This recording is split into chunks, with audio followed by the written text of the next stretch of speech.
Hi everybody, welcome back to my channel. Today I'm going to be doing a different type of video, but a video I've always really wanted to do, and that is a video going through my bullet journal. I've actually just restructured my bullet journal this month to turn it into kind of a reading YouTube lifestyle type journal, whereas I was using it before for school, but I never really kind of consistently stuck with it. I used like a combination of my bullet journal, a regular academic planner, a desk calendar, Google Calendar, my phone calendar. Like, I used everything. It was ridiculous, but I wanted to, especially for the summertime when I'm going to be reading more, doing more videos, and being more consistent, trying out a new version of my bullet journal, and I wanted to go through and show you what I did. I've been obsessed with bullet journal videos for a while. My two favorites channels for bullet journaling are two Canadian channels, actually. One of them is Caitlin over at Caitlin's Corner. I will leave her channel down below, and the other is Amanda Rachley. They're both based in Toronto, but they both have amazing bullet journal videos. Caitlin especially has a lot of good study type channels, which is like really helpful for me. She's graduating this year as well, so that's always nice because she's got really good study spreads and stuff. I was partially inspired because I've seen quite a few different bullet journal videos going out lately, and also I just wanted to organize for the Owls Readathon, which my TBR is going to be coming on Friday for that, so stay tuned. But yeah, without further ado, let me go through and show you my bullet journal.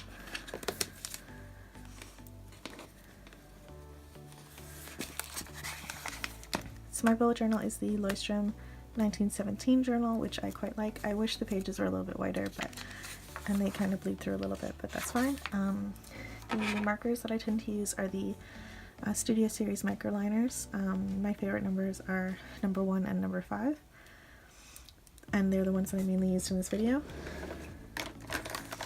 And for color, I also use the Crayola Super Tips. This is just the lilac color that I chose to use for April, just to add a little bit of extra oomph to it. I don't do many doodling or stickers or anything. I tend to keep it quite minimal, but I like to add a little bit of color to differentiate some things with the Super Tips.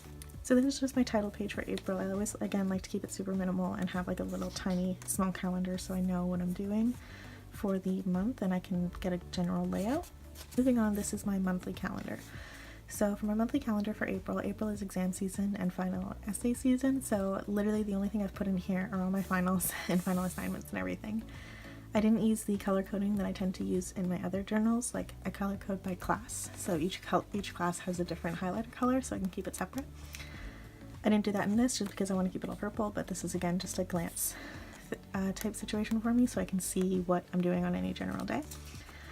But I stole this idea pretty much verbatim from all of Amanda Rachley's videos. She tends to do the colorful drop shadow and the like imperfect lines, and I really like the aesthetic of it, so that's what I've done for this monthly calendar. And then next up are two of my trackers. So the only things I was planning on tracking this month is my sleep, because March I've been sleeping terribly and I want to try and fix it before I start my summer job, which is going to be pretty intense. So I've just got the days of the month going down the vertical left-hand side, and then the hours of the day going along the top, starting at 8 p.m. and ending at 11 a.m. because I never go to bed before 11, first off, but just in case I like pass out for whatever reason. I got it going as early as 8 o'clock, but I also rarely sleep past 11. Most of the time I've been waking up super early for work, around between like 3 and 5, so and then my sleeping in has been rarely past 8 in the last few weeks, so I just want to keep it open just in case. And I'll just be like putting a dot, say, when I fell asleep and connecting it to when I woke up so I can see over the course of the month how well I've been sleeping. In terms of my habit tracker, I really like this layout. It's similar to what Amanda Rachley does, but it's just a easier way for me to track my habits than keeping it in a million calendars. Also, this way I don't have to write out all the numbers a million times. I'll just like be taking a purple or maybe even a gray little marker and just putting a dot in every day that I actually completed that habit. And the habits that I'm going to be tracking are water intake, at least drinking 2 liters of water a day, working out or doing some type of exercise, flossing at night because I've gotten much better at doing that recently. Move is just like general movement, like getting outside even, or just getting out of bed, getting up from my desk and walking around for a little bit because I think it's really important. I've got reading down here as well, making sure that I track when I've actually read during the month. No spending because I'm trying to save money. Pills is just reminding me to take my daily medicine. And then eating well, as in not eating takeout or too sugary snacks or whatever.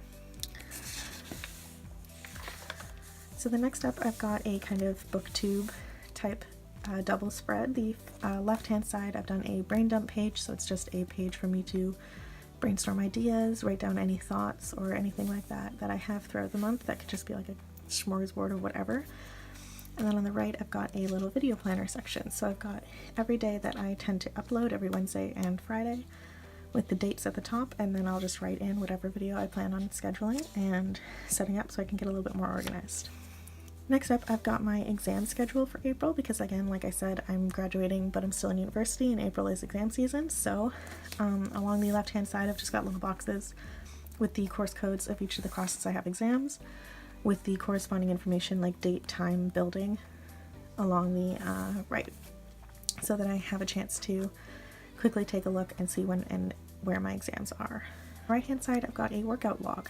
I work at a gym, so it's easier for me to get to the gym, especially April. I'm not going to be working as much, so I'm not going to be dreading going back to work, just to work out.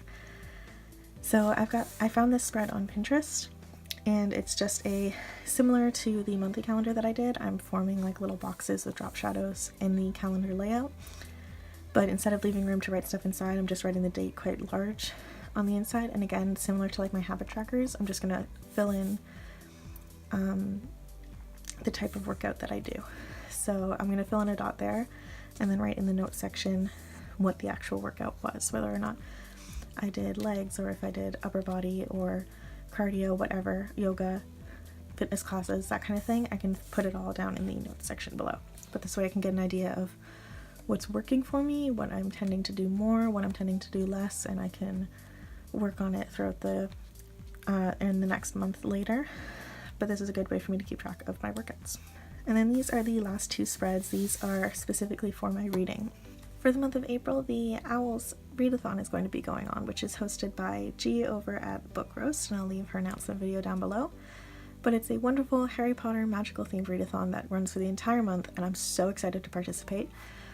Basically, she's got an entire like workbook or reference book that she's created that's incredibly detailed, and I'm so impressed by it, where you can go and pick your profession that you'd like to work towards, your magical profession, and then depending on that, which you pick, you have a certain number of OWL tests that you need to take in April, and then in August she'll be doing a second readathon that is your Newt testing.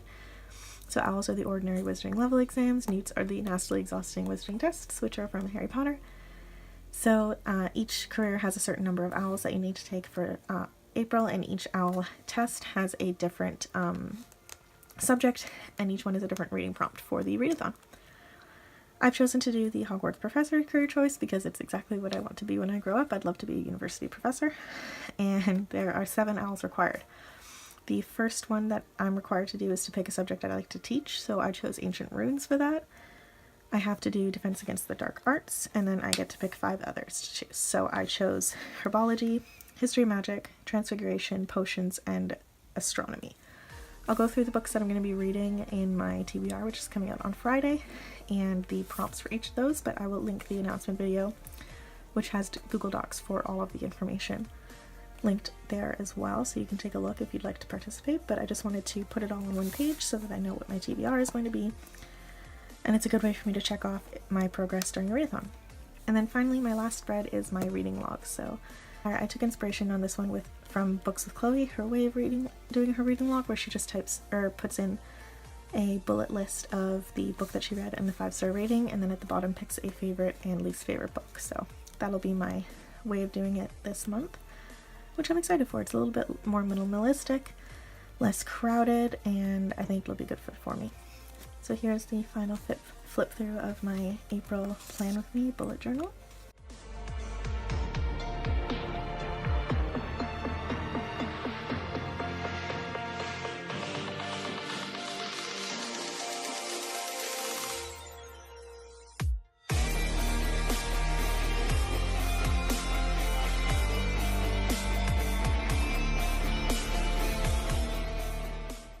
Okay, that is it. Thank you guys so much for watching. If you enjoyed this video and you'd like to see more bullet journal videos from me, please let me know in the comments down below.